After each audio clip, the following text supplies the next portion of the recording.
Right, hello everybody, and thank you for being with us today for this roundtable on autonomous weapons and regulatory prospects, regulatory implications. So I'm very pleased. I'm Fanny Tan. I'm an independent journalist, and I'm pleased to have three speakers. We have one who's with us remotely, but they're all going to be talking to us about this topic, which is extremely important.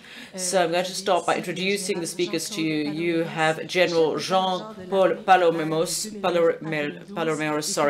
who was French Air Force Chief from 2009 to 2012, Supreme Allied Commander at NATO for 2012-2015, today a consultant. Here we also have Mr. Thierry Berthier, who is specialized in security robotics at the France AI Hub. And we also have remotely Bart van Hoob, who is at Destinus SL and is responsible for aircraft engineering and various research topics there. So I'm going to start with the first question, which is extremely important when we talk about topics like this one, which is the question of defining what it is we actually mean. So I'd like to ask the speakers here, what are we actually talking about? When we talk about autonomous weapon systems, what exactly are we talking about in terms of level autonomy, how these weapons are actually used on the battlefield, and regarding intelligence?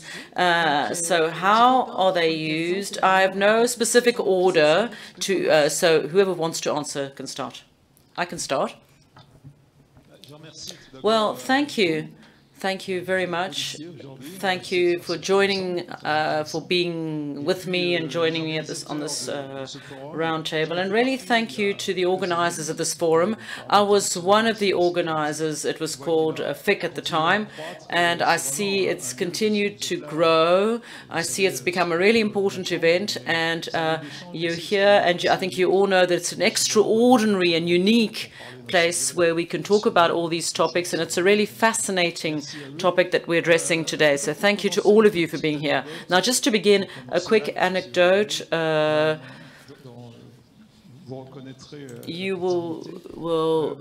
You recognize who initially said this, I think. Well, before I had the positions, I held the positions that were mentioned in my presentation. I prepared a lot of plans, prospective plans to prepare the future. And around 1995 in Bosnia, I discovered a magnificent system that was a drone, a UAV, a mid-altitude drone that was able to fly for about 10 hours, that could relay information in real time to the command center. It could relay images, videos. And I said to myself, well, this is the tool for the future. You know, I was initially a fighter pilot, and I said this is exactly what we need to ensure surveillance, to be constantly present on all theaters. So I tried to support that idea, but it didn't really work, and I was very sorry that I wasn't able to convince people that this was the future. Okay, we ended up actually doing some things, but it wasn't what I had in mind. But the first point is you always need to look at the future. You need to look at it boldly, without fear, especially in a topic as sensitive as today's. You know, this fear is not a good advisor. It does not avoid danger. It doesn't allow you to avoid danger. And I think it's very important to be able to look at things as they stand.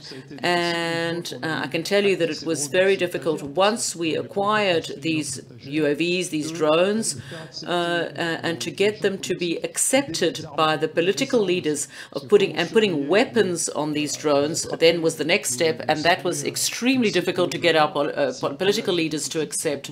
So it's always much easier if you can treat the risk immediately, and we've seen this on all theaters, whether it's in Afghanistan or in other parts of the world.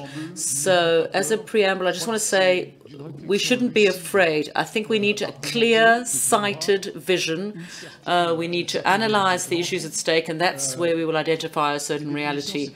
Of course, well, definitions, there are plenty of definitions if you read the right literature, but what I understand by an autonomous weapon is more an autonomous weapon system.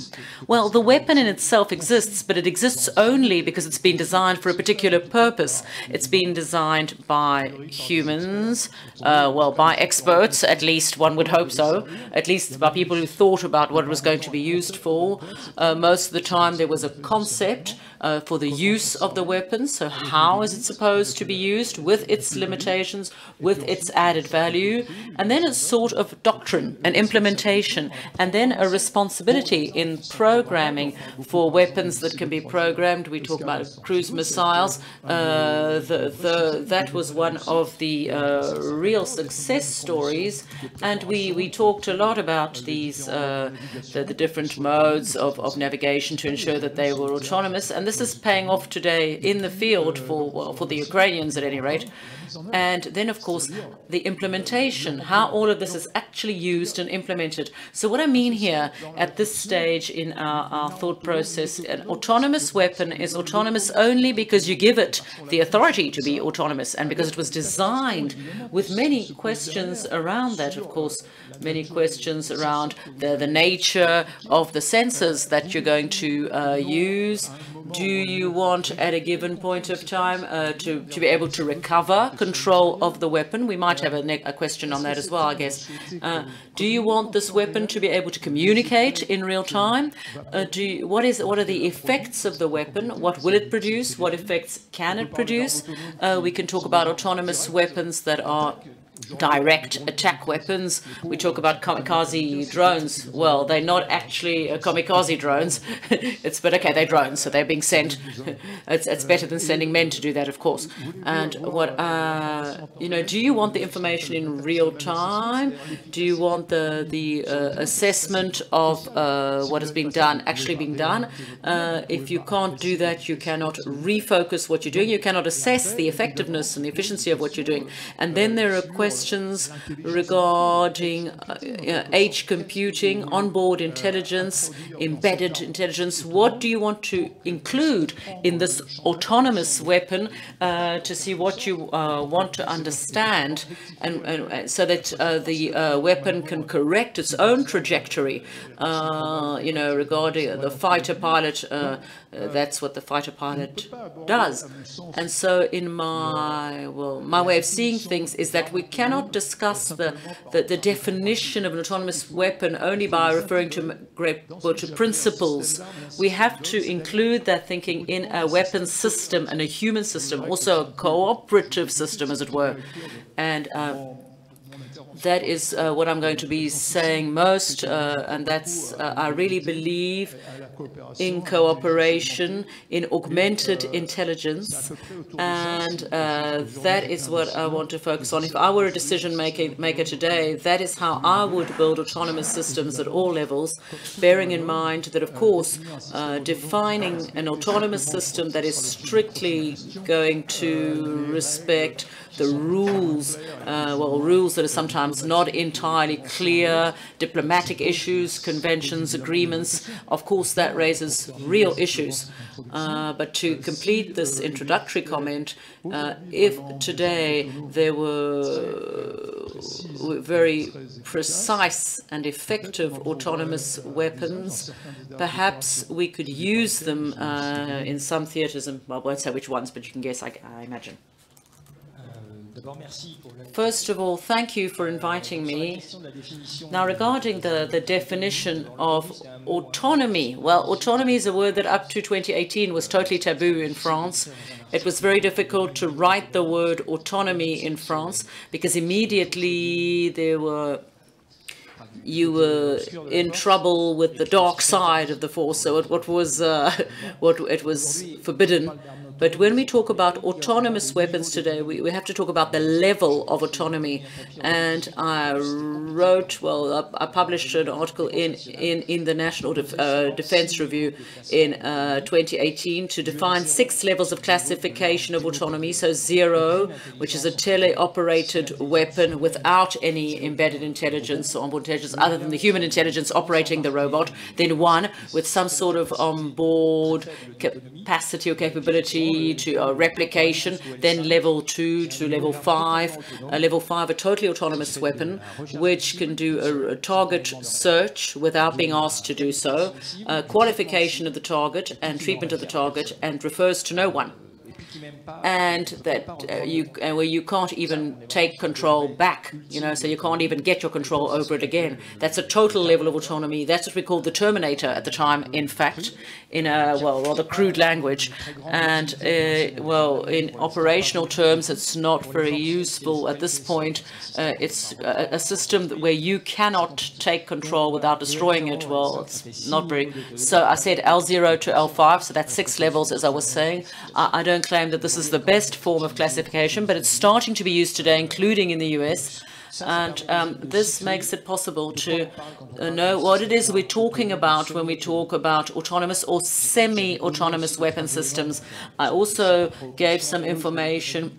I called it an ode to autonomy at the time. Well, of course, that was a bit of a provocation at the time. There are situations, there are contexts where autonomy is the only key to be able to pursue an operation. There's an example right now that's quite striking, which is the Ukrainian situation, where you have the Russian army that's learned a lot from its mistakes. It's becoming increasingly resilient, and there is for the drones, they have a jamming system in place. So the drones have to go through the jamming system, and once you've done that, if you don't have any onboard autonomy in the drone, if you don't have any connection to your land station, your terrestrial station, if you don't have a sufficient level of autonomy, as soon as the drone goes through that jamming wall, that scrambling wall, it can get lost, it can fall because there's no GPS. So there's a jamming system which interferes, which is extremely effective and extremely dense. So only systems that integrate autonomy, which are sufficiently resilient, are able to overcome this sort of problem and to carry on with the mission that they were activated for. That's typically in this context. Another context is a submarine context, where here you also have submarine drones underwater, where communication is complicated, where, of course, the level of stealth is an important issue. So the submarine environment is not an environment where there's a great deal of complexity. High complexity is where you are on a major national roadway or where you are on a roundabout in the Paris area. That's a high complexity situation. But when you 300 meters below the ocean, well, you don't have many other drivers around as you would on a road. So there's less complexity, but that makes it possible to deploy higher levels of autonomy with effectiveness. So what's important is to talk about the levels of autonomy, what it is we're talking about when we talk about autonomy. To say a weapon is autonomous, so an lethal autonomous weapon system, what is that? An old grenade that was abandoned, that's deteriorated. Well, in fact, if anybody walks on it, well, it's a lethal system. And so it's depending. That's what I wanted to say as an introductory comment. Thank you very much. Bart, would you like to say something?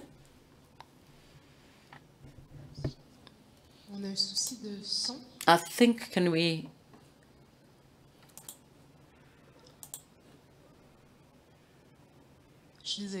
I'm sorry, Bart, we can't hear you. I think we're just sorting it out. Ah, yes, we just heard you say d'accord, so that was good. Merci pour m'inviter. Thank you for inviting me. You told me that I could speak English. Yes, all right. Thank you for inviting me. So I work at Distance, and we are the developers of some of these new weapon systems that have been mentioned. To the first question of what autonomous systems mean, I very much support the position of my colleagues here in the debate, which obviously are much more senior than me. But I take quite a simple and a rational approach. So a lot of so-called conventional weapons have a degree of autonomy. This can be remote control. It can be torpedoes or missiles that are fire and forget, as it's called. So after release, they cannot be retrieved. We know there are sentry guns, the Iron Dome, which are mostly automatic systems used for defense as well as offense. So what has not been mentioned are things like logistics, search and rescue, the delivery of humanitarian aid or medical supplies to civilians or to troops. These are also things where today I imagine there is a very difficult risk calculus when extracting troops from a dangerous enemy territory, or to supply them with aid. If this can be done automatically, let's say by robots, this can be a force for good on the battlefield. On regulation, I also support a very rational approach. In my opinion, we already agree on a lot of moral and ethical standards. We have the Geneva Convention, we have rules about conduct in war and humanitarian minimum requirements for the use of weapons that exist already. I don't see why we would have to argument that again. I agree we have to find ways to implement these same standards with the new technologies. And another opinion I have is that it's not only for protection. A regulation is not only to protect society or the military from bad quality or bad use of the systems. It is also to make sure the development is safe and efficient. What I mean with that is today, if the company I work for, Destins, if we want to test systems that are autonomous, and this can even be an autopilot, right, for navigation, it's been mentioned, it is very difficult to find safe places where there is a type of sandbox environment to test these things. There is little regulation because the technology is new, but I would argue the problems are not new. We have an immature technology, it's not fully understood. We can see opportunities and risks. So I think a transparent and prudent development approach should be part of the regulation and the political debate. Because that way we can also be transparent to our partners. We can set up things like non-proliferation acts for really malicious AI, for example, and we can build mutual trust by having inspections, one power to the other. We already have these systems in place for nuclear and biological weapons. So that is the position I take, that we should not reinvent the wheel, and we should look at the opportunities as well as the risks. And I support my colleagues and the similar position they seem to take. Merci beaucoup. Thank you very much. We'll just continue with the second question about regulation. Now, the United Nations want to regulate the use of military artificial intelligence on a global scale and potentially ban the use of artificial intelligence in autonomous weapons in war context between now and 2026. So I think for now it's just starting out with this regulatory process, but I want to know, according to you, the experts around this table and remotely, what are the challenges involved in such regulation? We can talk about the position of the major powers on a global scale, and is such regulation going to be a barrier or an obstacle to innovation, according to you? So what is your viewpoint on the challenges related to regulation of autonomous weapons? Yes, this is a fundamental issue, of course. Well, you know, there are different views on this topic. I am, well, fortunate, or maybe not, I don't know, to have a certain background and many years of experience in this area. Is it worth defining regulations if those regulations are not applied? And we know that they won't be applied by a number of players who will not hesitate to sign a document with one hand and use the other hand to then proceed to violate that agreement. The Budapest agreements are not, well, necessarily my area of expertise, but still, you know, that. But trying to fix a standard, in any case, even if the majority will not be unanimous, trying to fix a standard can give us a path to follow, I think. And it will really have human value regarding our fundamental freedoms, democracy, and it will have a framework for our responsibility in this regard. It's worth trying, I think. But clearly, regulating artificial intelligence, well, that is the object of part of this forum. But regulating artificial intelligence is running after a train that is traveling very, very, very fast.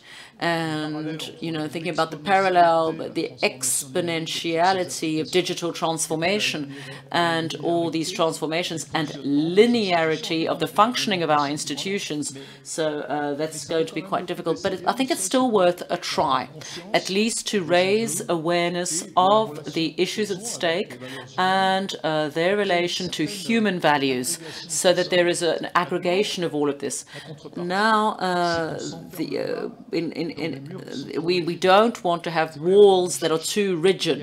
You know, there is a convention that, you know, to introduce autonomous weapons on some conventional weapons. We can, when we see what this convention addresses regarding fragmentation bombs used in Ukraine, and what about mines? The last iteration of this protocol, of this convention, was 2022, but that was before the Ukrainians ran into the minefields, the Russian minefields. Then there are various events related to fire. All of this is settled by this convention. Then you also have lasers, blinding lasers used against humans. We're faced with ballistic threats, but a directed energy weapon is a weapon.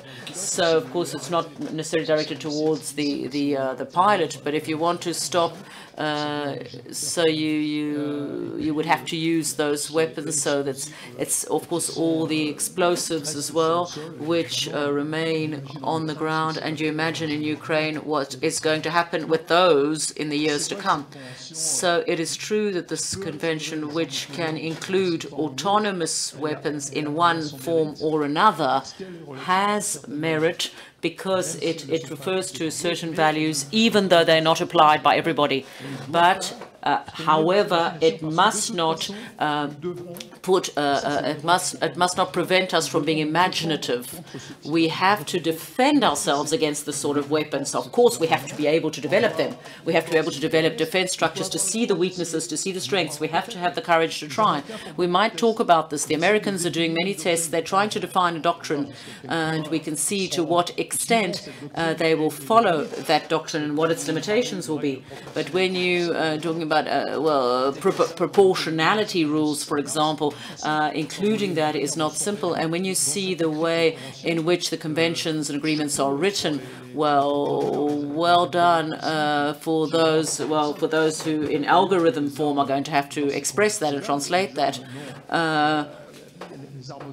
And autonomous weapons might have more constraints attached to them than those. If you include the sum of all the texts, then you have to comply with all the principles. In fact, now that we are rediscovering high-intensity wars with Ukraine for the last 2 years, you know, things are different. If we talked about this topic 2 years ago, I'm pretty sure the answers would not have been the same, because you know, this is quite frightening. We are frightened of having to tackle this issue. There are groups who are working on that, and it's a good thing. They should be doing it. And there is one which is a very well organized group. Unfortunately, when I see the conclusions of the group, they emphasize that we absolutely have to have human control over everything, that a human has to have a significant impact on the use, the principle of responsibility, precautionary approach, transparency, surveillance, and complying with the rules of international law. Yes, of course, we can all write things like this, but that is not producing a useful and effective regulation in the development of drones, for example. So as a conclusion to my answer to the second question, I think that this regulation, well, first and foremost, we have to create it together, especially all of those who are at the heart, at the development of all the forms of artificial intelligence and uses thereof. It's the ethics of artificial intelligence that's behind all of this. And all of this falls within a constant dialogue with the users. That is the very essence of a regulation that's worth anything. It's through that path, with dialogue with our allies within the European Union, within NATO, to be able to say that this is probably the right path to follow to avoid going too far. And just to follow on from what I was saying earlier, the human factor is at the heart of everything. The human designs, it implements, or it has things implemented, so the human factor is still a core issue. On the same question regarding the plans of the UN and the General Secretary to achieve a document, I had actually written an article about this some time ago, and I don't remember which website, Milpol Celton. Well, the situation is clear. If we look at the three major actors, which are the US, China, and Russia, none of these three actors technically will be signing a constraining demand, eliminating. The Chinese already said so, the Russians, of course, and the US also. They are very cautious. They don't want to be locked in. And actually, there was a change from the US command and the US Army about 3 or 4 years ago, before the conflict in Russia, between Russia and Ukraine, that said, since there were plans, it's a kind of warning, AI needs to be ethical warning. If you add AI to robotics, it needs that the robot needs to be ethical, you need to do things properly. It needs to be AI for good and robotics for good, all this. And so everything that was touching from nuclear fire, the military usage was starting to be something toxic. And so in order to go against somehow this trend, this movement, the US Army immediately said, well, in its doctrine, it said, warning, we are going to ask a question around military. Would it be ethical today to send a group of fighters, human fighters of US human or Canadian soldiers facing a Chinese robot unit? Is that ethical? With the degree of fatality of the Chinese robots that would not leave any chance to a human combat group made up of human soldiers. So the ethical turnaround happened at this moment. This was the first thing. The Americans will never sign a contract that would limit their power, because they are in a competition with the Chinese competitor, with other competitors today, where you have in AI and in robotics, you have big trends and in developments. You also have revolutions in terms of robotics that are happening in the civil, in the farming, in the transport area, in the construction industry, in the medical industry. You have about 10, 12 robotic revolution that integrate the AI. Today we're talking a lot about AI. Here we're talking a lot about the AI, but the true revolutions, the most impacting revolutions, they are those that will result from the robotics, because that is the armed of the AI. That is what's going to have a social, in terms of employment impact. We speak about the high qualified, but also the low-level employment, because that is what it's going to replace in the construction industry, in agriculture, elsewhere. So these are revolutions that are not really talked about in France, but that are at the heart of all the strategies, of all the plans in the US, in China, in Russia, in India, and elsewhere. So it's even more than AI. It's robotics today. It's the challenges of robotics that we're very careful not to miss. So there's this civil aspect of robotics and civil robotics and AI, and you have transfer of competences or functionalities from the civil to the military with very low entry prices. Even a terrorist group today can have access to a very low-level drone swarm that can attack and could come and attack the Olympic Games in a couple of months. Technically, it's perfectly feasible and perfectly affordable. So we need to provide answers to these types of threats that are multiform, diverse threats that can come from anywhere and that can be deployed at very quick pace with robots that are extremely fast today. You have drones that fly at 300, small drones with electrical engines that fly 300 kilometers, the first turbine drones, so drones embarking microreactors, so they're starting to arrive. You have 3 or 4 builders that do them. One of them is French, and with turbo engines. So these, they can fly at 500 kilometers per hour. So we can, on threats like that, it's more like a small turboprop engine. And so we can imagine very quick threats with very low level entry levels, because a microreactor costs about 1,500 euros on the internet. So anyone can buy that. So we have a global distribution. If we place ourselves on the defense level, we need to be able to implement shields. And these shields, this is not humans. So we start putting men in the middle. We already lost before even having invented the system. It is very long with the leitmotif. There was a technical and strategical mistake, saying that it was stupid to say we need to have a human at the command. No, today technically to build an Iron Dome against the drones, you need to have fully automatized, autonomous system. And if we're concretely attacked by 40 drones at the same time on a stadium, for instance, it's very complicated. It's much easier to lead the attack. It's very easy to do it. Everything is on the shelf.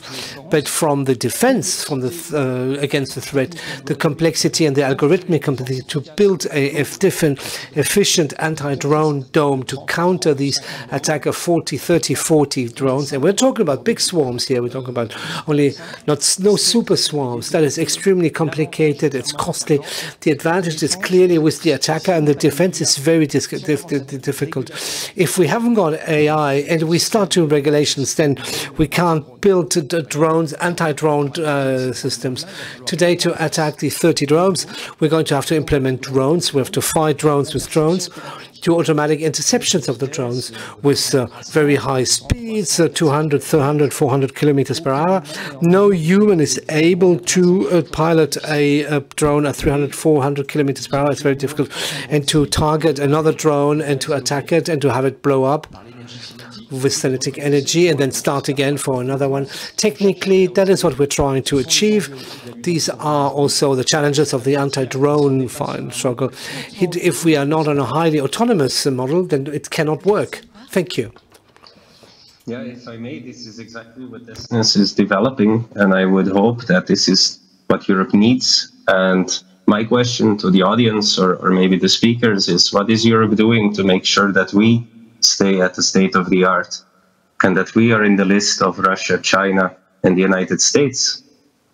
Because we have a strong military today, but if we listen carefully or honestly, then it will not be strong tomorrow, right? So is Europe really ready to develop this openly, or is it stuck in a moral debate? It sounds like, because yeah, we can talk about morality forever, right? Bart, il fonce dedans. Est-ce que vous avez... So, what are you answering to that? Yes, that was very well explained. It is clear that we need to go one step further. The traditional step is the most easiest step to take, is the defense. On the defensive, we are here to defend Article 5, everything you want. But if we have a chance and an obligation, of course, I agree with you, we have an obligation. And that reminds me of the story I told you at the beginning. The arrival of the drones very late, and they're arming the drones. This is not an issue of decades. This is not a military programmation. It's now. We need to get active now. The good news is that globally now we know how to do things. We have an expertise, so we really need to encourage. This is what the Americans are doing very well. I'm not a big fan. I've lived and I worked in the US, so I admire part of them, what they're doing. I'm slightly less admirative of other things, particularly what's happening at the moment, but that is another debate.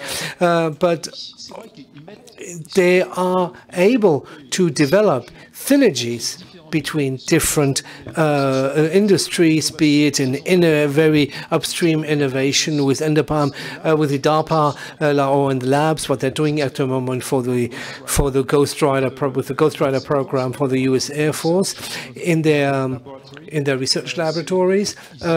They are. Yeah, I mean, they have the means.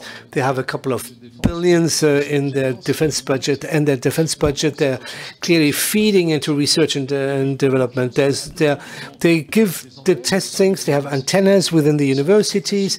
They're very flexible in their organization. I know that there are approaches, particularly what's happening in France. These need to impact us also in Europe. We need far more flexibility if we want to meet these challenges.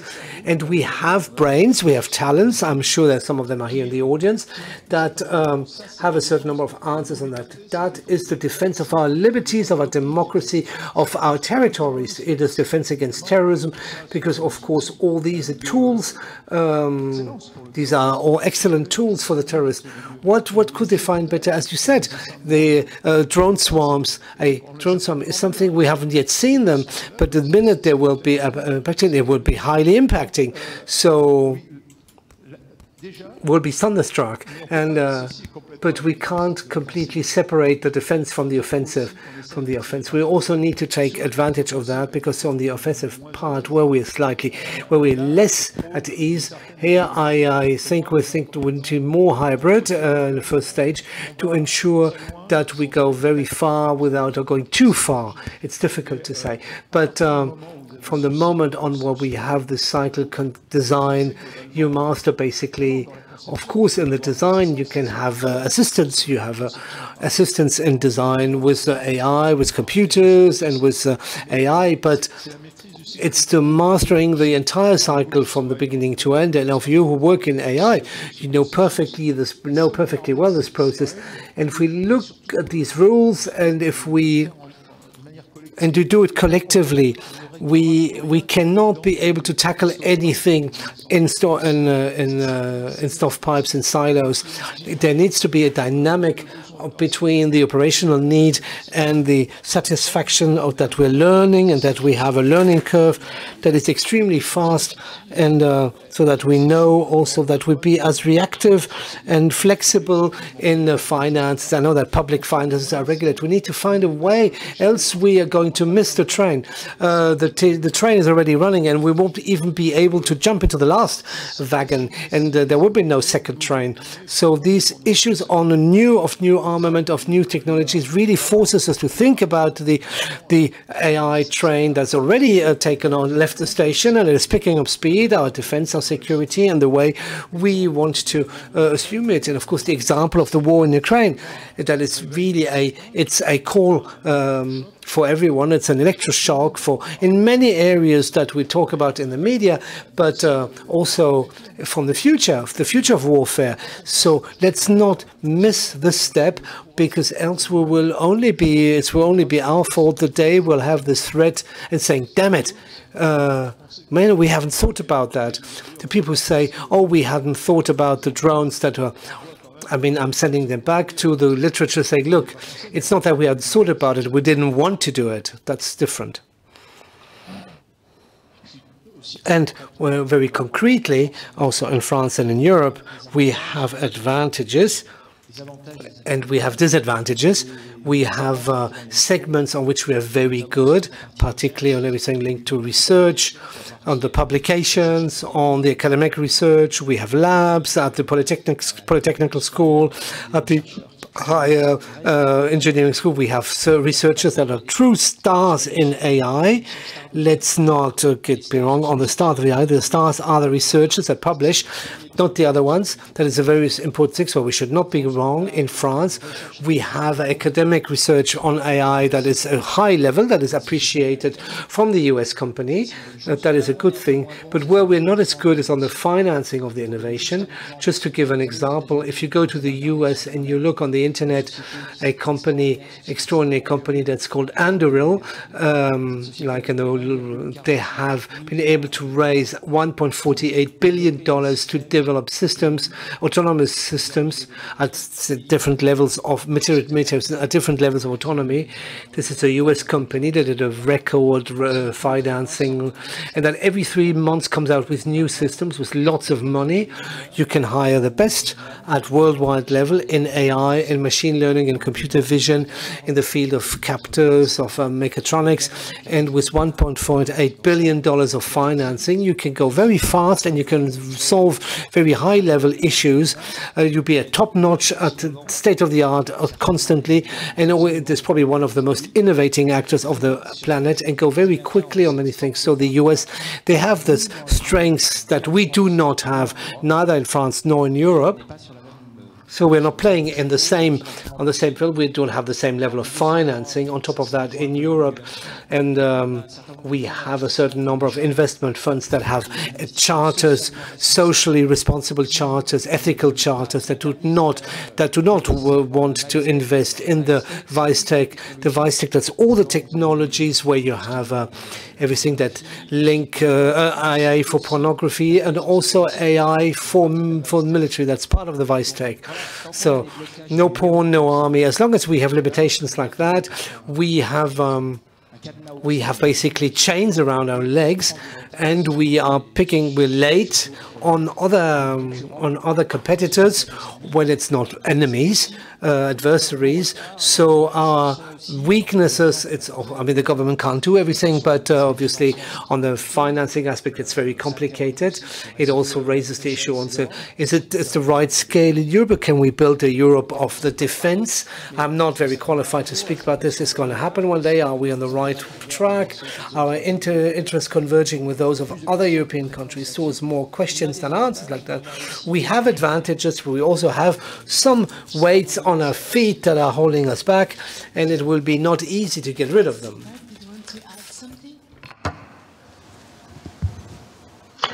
I look forward to this strong connection between research and industry. Maybe I can conclude with a story about myself. I've been in research until very recently. Until about 5 years ago, I worked at the von Karman Institute for Fluid Dynamics, so hypersonics, and even the Royal Observatory of Belgium. And this was mostly focused on space exploration, right? So going to the planets and coming back from space, from orbit, and doing atmospheric entry, I would say was almost completely the focus or the scope of European research. And the arrival now of autonomous flight systems, and also in the very high-speed regimes, which is my background, so the reusable rockets, we could have the same conversation today about why Europe is not leading in the same way that SpaceX is doing, or probably soon China and India will have equally economical access launchers to space, and Europe will not. So there is a larger discussion about the appetite for risk-taking and innovation in Europe, in my opinion. But I want to end with a positive note. When I work and hire young engineers, I see a change as well. I see a change between people that are just leaving university and people like myself. I am 37 years old, that have maybe 1 decade of work experience. There is a difference in the expectation they have of society and in the risk they are willing to take to make it better. I would like to conclude on that, so I'm hopeful. Merci, Bart. Thank you, Kyle. I have a last question.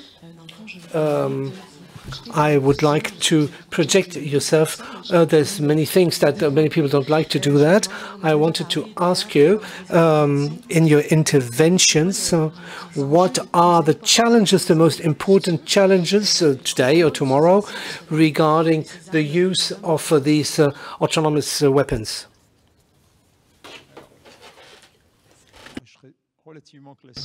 I would answer in a very classical way. Globally, the best autonomous weapon that we own today and that we hope we'll have tomorrow will be our fighters.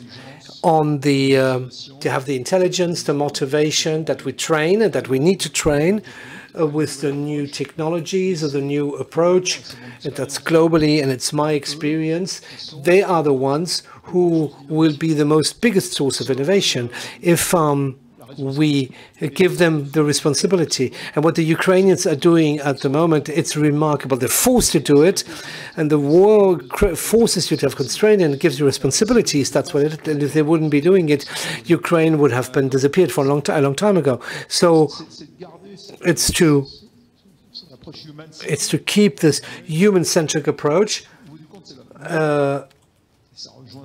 and that this human-centric approach needs to be accompanied, needs to be helped, needs to be supported, because all these phenomena, all this exponential acceleration, this digital transformation, things we wouldn't even have been able to imagine not 20 or 10 years, not 5, 2 or 3 years ago. All this is going much faster. Things people are mastering, that's the good news. We need to go and get them where they are. When we say that we can't guess or predict the future, it's not wrong. When I was working at the preparation of the future of NATO, was the 2014, the beginning of the Ukraine war, we were thinking that Russia would come back to Ukraine, and the Russians and the Ukrainians got ready for that, luckily. Somewhere among the people who are here, who are researching, there are already the germ of what the world of tomorrow will be. And this is what we need to have to grow, to develop. And there is an absolutely important challenge, is to motivate the European dimension. I mean, we could do a panel on that, and numerous panels on that, especially because the European elections are arriving soon. And it's quite surprising, this convergence. There's dates, there's years like this, there's important years. We'll see what happens. But what is certain is that we need to motivate the Europeans to work together for their common future. For their common future, the future of the coming generations, just like our ancestors have done it, with the tools that we have, with the ethics that we have, but without fear, but also without being naive. The trains have left the station. Yes, we'll be able to maybe catch up in some areas. We'll have to invest. But this idea to create a European autonomy is absolutely fundamental, because we can see who today has the means by itself, not to oppose, but to even to become competitive, to participate in the competition. Very often we don't dare to speak about enemies. I mean, Russia forces us to do this, but we have the Chinese and the Americans. They are competing, and it's a fairly tough competition. But is Europe participating in the competition?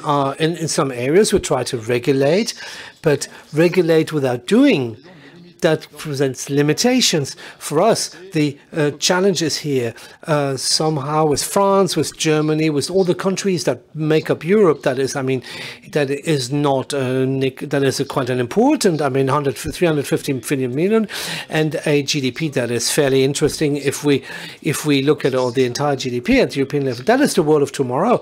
It's a responsible Europe that knows how to defend itself and invent the future at its own, with its own values, and not being forced from the outside, this image. And that concerns all the areas, particularly the autonomous systems, particularly the AI,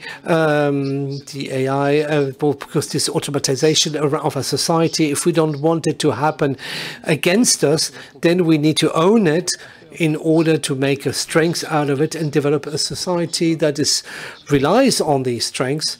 And that goes against some weaknesses and some risks. On the issue of what is the future of the battlefield, I have a slightly different vision, more dystopic. I think the battlefield in the short term right now is becoming completely unlivable for the human soldier. I think that we're going to have, in the first line of attack, we're going to have a robotization at such a level. We're going to start, we see the beginning, but it's really picking up speed.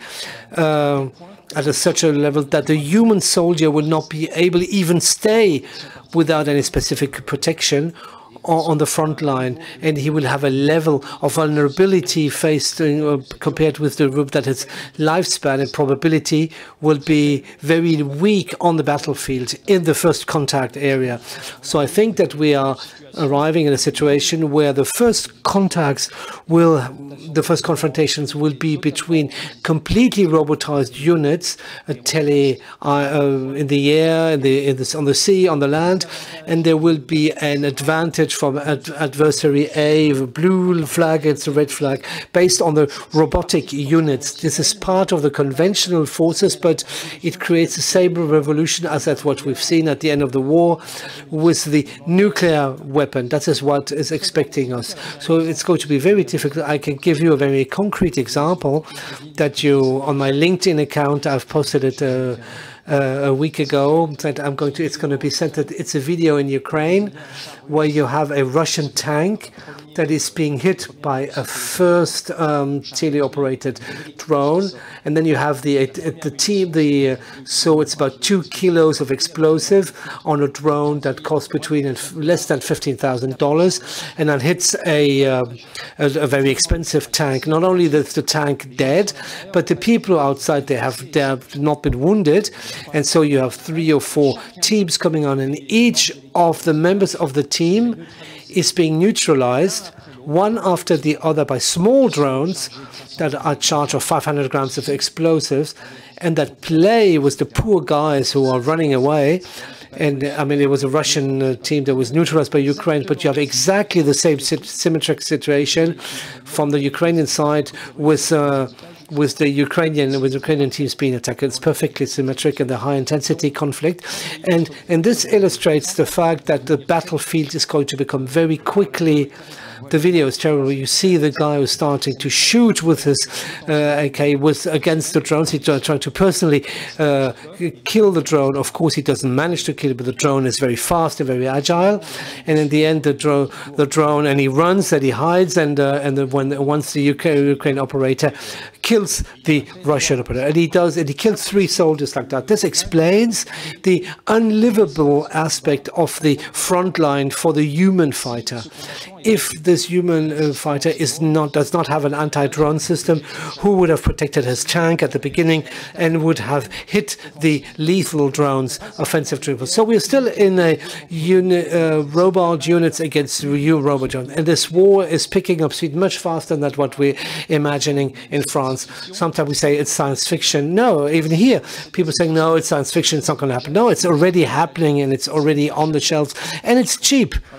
So access to information, the state of the art, this is a very important challenge for the army force. And of course, I repost lots of videos. That is very important.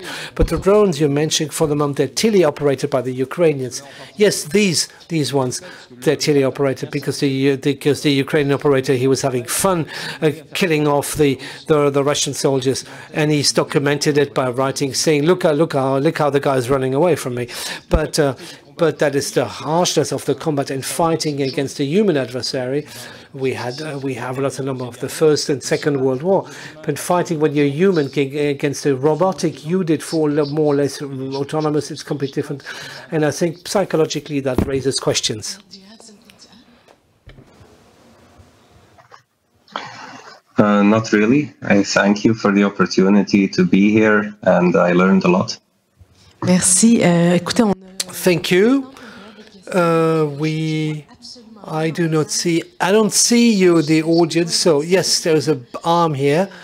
Someone waving. Do we have a mobile microphone? Do we have microphone drones in the room? I can give you mine. Thank you. So thank you very much for this roundtable. That was very interesting. I do not have one question. I have many questions. So we're going to take them in one after the other. Regarding the arming of autonomous in systemic countries like we have in South America, for instance, where we have lots of changes. In Brazil, for instance, we'll go from Bolsonaro to Lula. These are radical changes in politics, but we also have South American mafias that start to have important financial resources comparable with states, so they can buy this technology. I wanted to have your opinion on that. Is that a topic that is being studied, the arrival of mafias in these type of discussion and situations? As far as I'm concerned, yeah, absolutely. I don't even distinguish between them. You have between these actors. We spoke about the failure, some of the failed states. We see that every day. That is a true topic. And I have two things that keep me awake at night, very strategic topics. One is the rise of the very big multinationals like the GAFAM or the Chinese equivalent. On the other hand, the organized crime that is basically now meeting up with terrorism. Everyone is feeding into the others, and everyone feeds from the ambient chaos, and they only accelerate that chaos.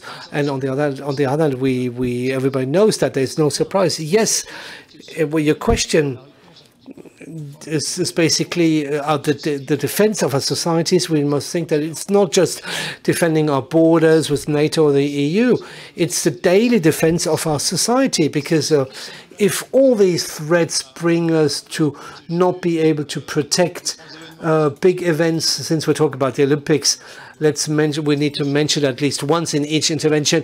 But there can be other big events of our countries. We'll not be able to have big events without being threatened by either mafias, in gangs like we have it in some countries, or even sometimes in France, or by threats from terrorist groups who are going to want to have ransomers like they do it in the cyberspace. So the challenge is really important, and if we reduce this question to simply to a question of defense, then we completely miss the point.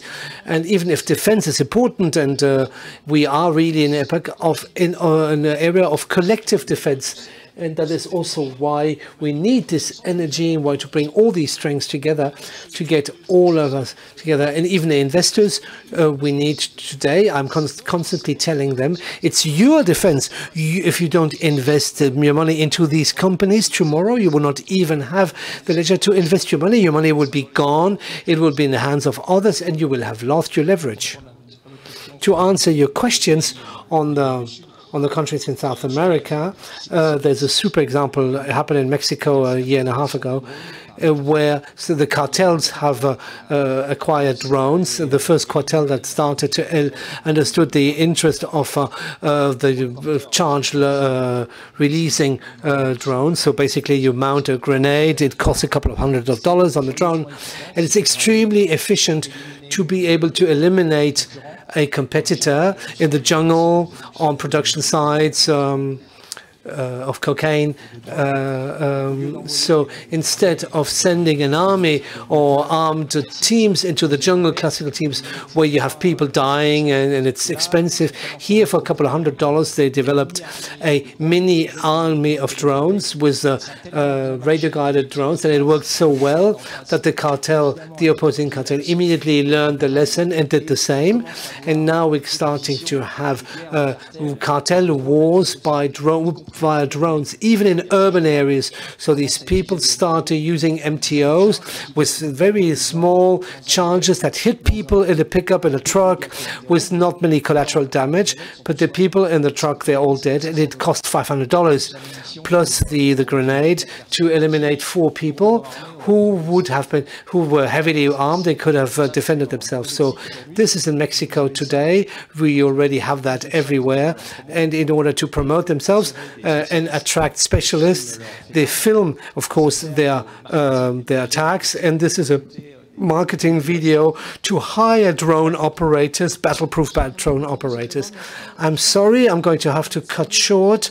You will be available, or maybe tonight, to answer the question. I would like to thank you, all the speakers, Thierry Berthier and General Jean-Claude Palamera. It was extremely interesting. It was a pleasure to listen to you. Thank you very much. Thank you, the audience, for having been here today. And we'll be seeing each other tonight.